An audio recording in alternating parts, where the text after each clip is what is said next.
Oui, bonjour. Je me présente, je suis Monsieur Chamassi Abdillah. Je crois que mon profil le précise aussi. Alors là, je suis en train de faire le test, les premiers tests de Hippocampus Collège. Alors, qu'est-ce qu'Hippocampus Collège? C'est une plateforme qui, qui est destinée à, en fait, à aider. Alors, sur Facebook, c'est plus destiné aux parents pour leur donner un visuel en fait de ce qu'il faut savoir au collège en maths. Et donc, en fait, Hippocampus Collège, c'est une plateforme informatique qui a été développée que j'ai développée pour les élèves du collège. Alors, il faut savoir quand même que dans ma vie professionnelle, je suis professeur de mathématiques à l'Académie de Mayotte et dans le cadre de la continuité pédagogique. J'ai développé Hippocampus Collège, une plateforme pour les maths. En fait, l'idée c'est de permettre, dans un premier temps, de permettre aux élèves d'avoir un support pédagogique, car en fait, dans certains établissements de Mayotte, on a découvert que des fois, c'est pas toujours évident d'avoir accès aux ressources pédagogiques de façon permanente. Il faut parfois faire appel au système D pour avoir accès à ces ressources. Alors après, donc le premier objectif d'Hippocampus,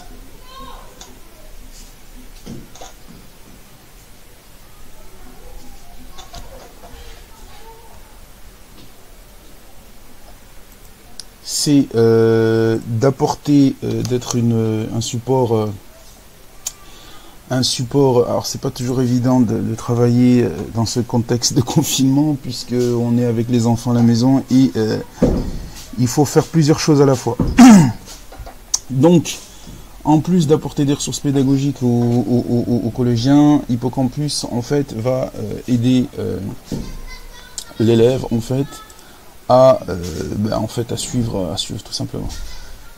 Un des avantages d'Hippocampus, c'est que on va faire ça sur deux langues. On va faire ça en français, mais aussi en chimorais, pour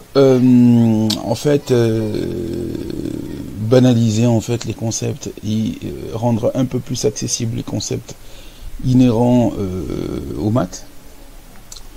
Et donc là, dans cette première présentation test, je présente la chose en français.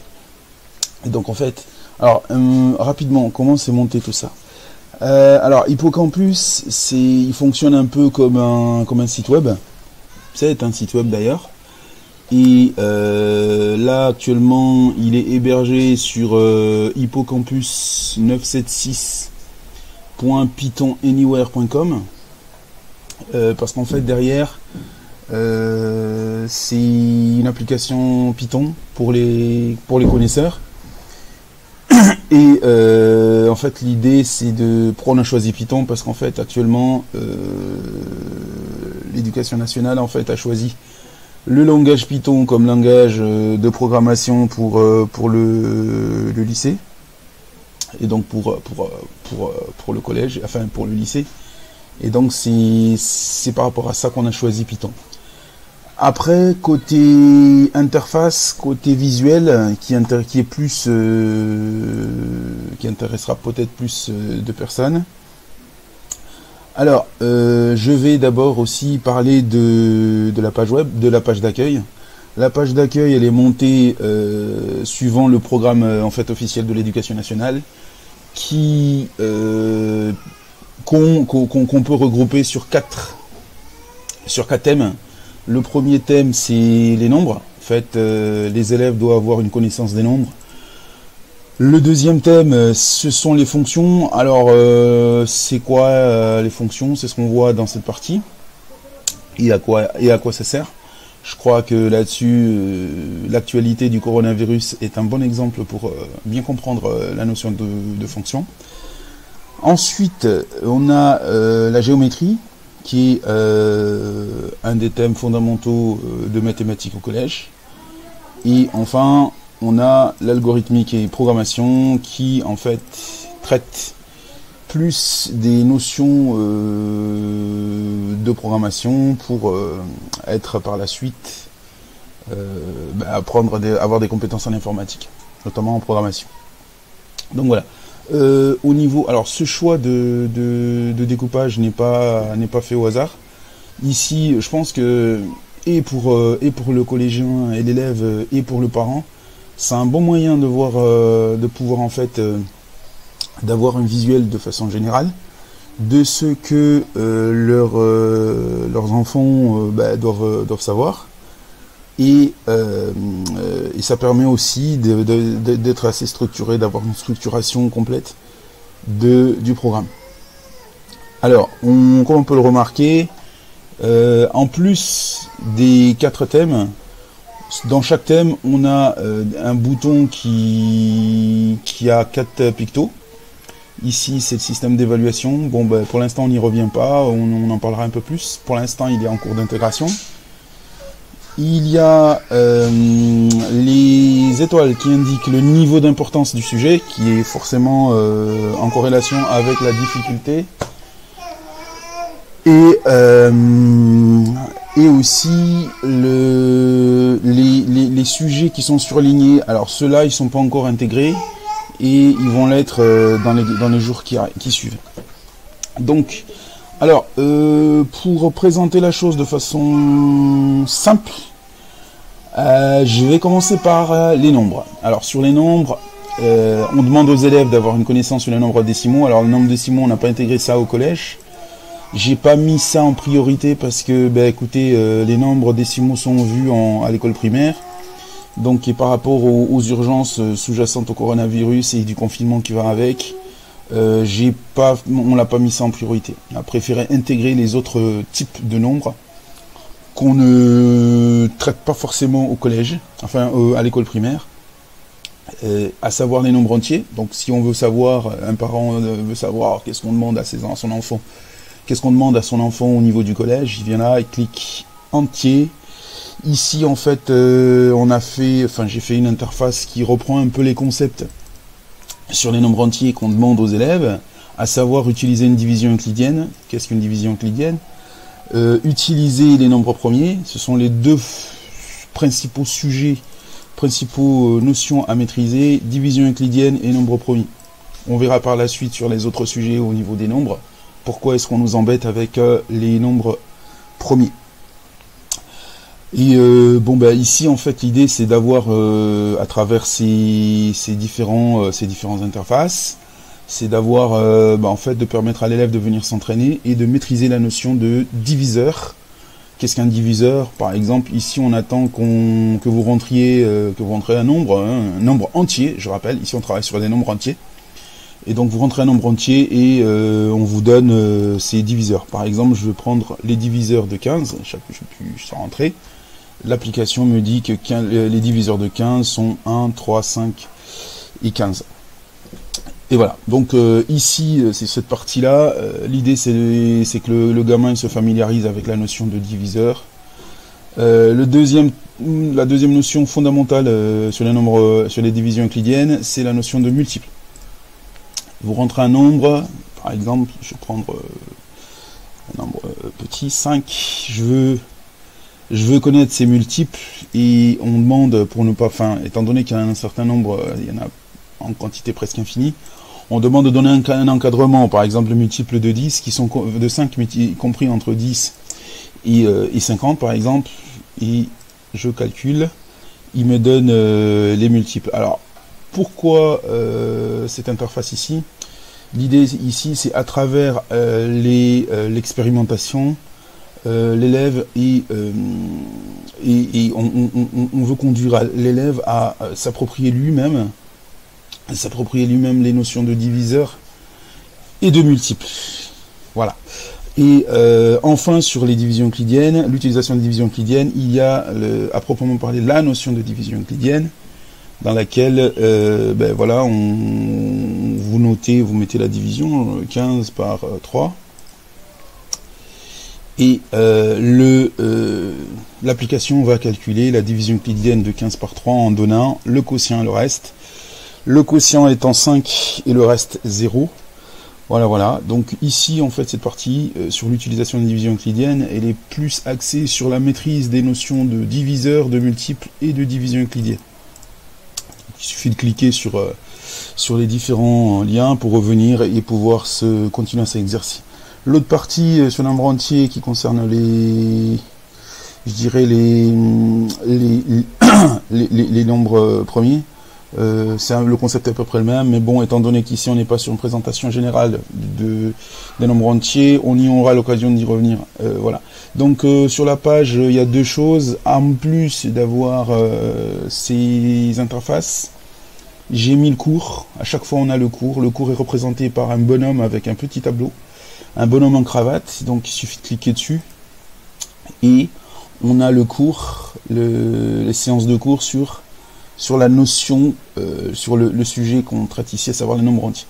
Alors la séquence sur les nombres entiers, j'ai fait exprès de la mettre avec celle sur les nombres rationnels, dans la mesure où les concepts que j'ai montrés tout à l'heure de division euclidienne et de nombres premiers sont très utilisés dans le traitement des des nombres rationnels. Voilà, donc ici l'avantage c'est que on a une séquence de cours. Moi je propose cette séquence de cours là, celle que j'utilise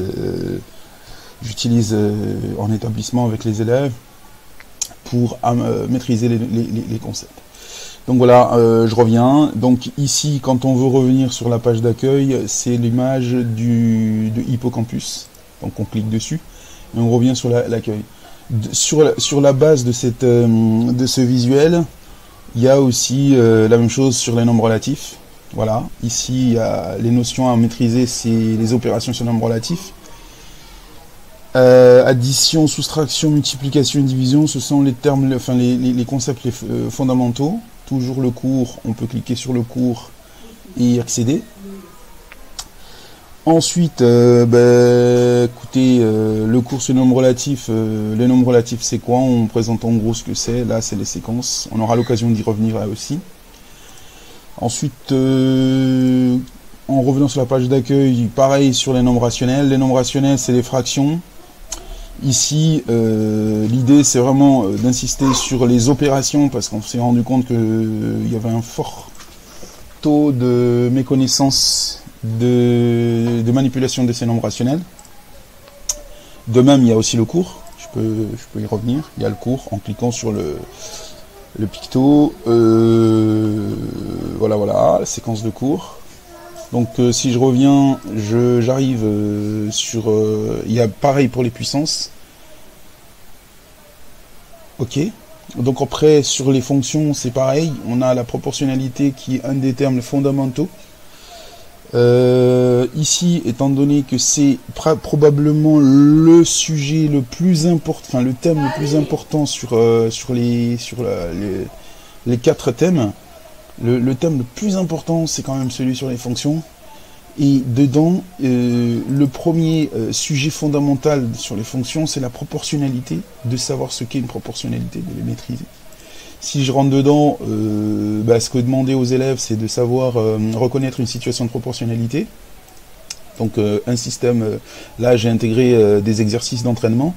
L'idée c'est vraiment de permettre à l'élève de pouvoir s'entraîner et d'évoluer à son rythme, chez lui, tranquillement. Et éventuellement, on est en cours d'intégration d'un système d'évaluation qui va permettre en fait à l'élève de pouvoir entrer des données, des réponses, et derrière pouvoir avoir de l'autre côté un professeur pour corriger tout ça. Donc pareil, sur la proportionnalité, il faut savoir reconnaître une situation de proportionnalité, il faut savoir résoudre un problème de proportionnalité, utiliser et calculer un pourcentage, utiliser ou calculer une échelle.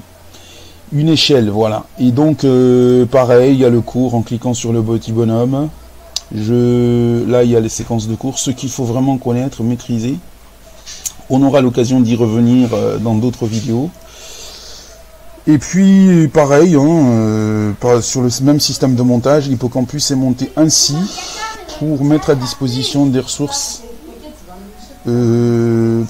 d'abord pour l'élève, parce que c'est vraiment à lui qu'on s'adresse. Et ça, c'est un premier support. Il va y avoir un deuxième support qui sera vidéo, c'est-à-dire comme ce que je fais là, des vidéos pour l'aider à comprendre ce qu'on attend de lui. Et là, je le dis aussi, l'avantage d'Hippocampus, c'est qu'on va faire des vidéos en version française, mais aussi en version locale, à savoir le Shimore. Et c'est un des avantages qu'on veut tirer du projet. Voilà, je m'arrête sur Hippocampus, sur cette présentation test au niveau du Facebook. Alors, je répète, pourquoi est-ce que je fais du streaming, je fais des enregistrements sur Facebook?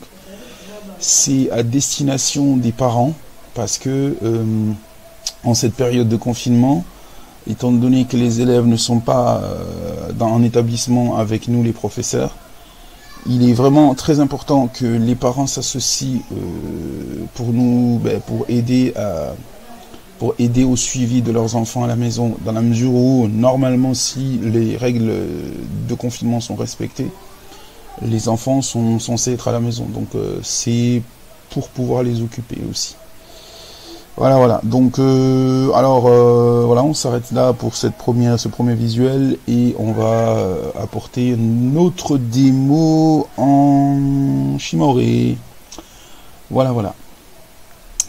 Donc, stop.